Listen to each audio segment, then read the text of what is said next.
You were talking about how you were both the only two Filipino members of the HFPA. What does that mean for you two, being proud Filipinos, of course? How does that feel? It's a humbling experience because in our interviews, I always make it a point to say I'm from the Philippines, so that way we get to represent Filipino pride. Yeah, Filipino pride, of course, and also now Janet is also the first Filipino member of the Hollywood Foreign Press. So it's Filipino pride. It's really humbling that, imagine for when I came in, it was about 67, 68.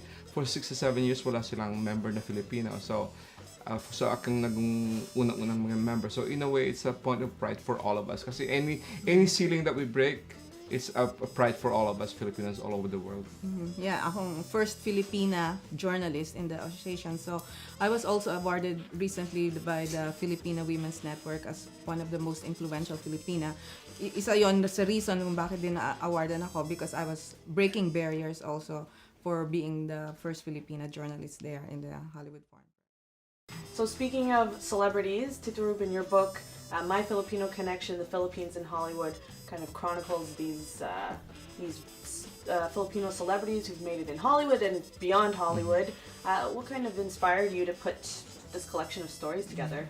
Kasi we make it a point, Janet and I, to also spotlight Filipinos making it all over the world. Kasi hindi lang Hollywood, kundi we do, it's our advocacy to also spotlight Filipinos making it all over the world. So, dun sa libro ko, I gathered all my previous articles and I also wrote new ones to spotlight my articles on Filipino talents all over the world, like Darren Criss, Vanessa Hudgens, and Hailey Steinfeld, and all this. Also Matthew Libatique, who's the cinematographer of Darren Aronofsky. Not many people know that the Oscar-nominated Black Swan was shot by this Filipino-American cinematographer, and he did Noah, the new movie of Darren. And he did a lot of stuff, and he's an award-winning too. The one that Justin Timberlake won for in the recent MTV Awards, he shot that video. And we also get excited when we we go out and interview animators, Filipino animators, who are not really always highlighted in movies, but behind the scenes, they're Filipino animators. Like in Jonah Hex, the late Tony De Zuniga, who did the Jonah Hex animation, and it was filmed by Josh Brolin. There's a Filipino animator at Pixar called Ronnie Del Carmen.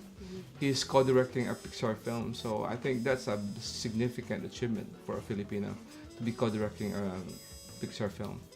And there are the Pixnoys. They call themselves Pixnoys in because Pixar, they're who are Pinoys Filipinos who and work at animators at Pixar. Yeah.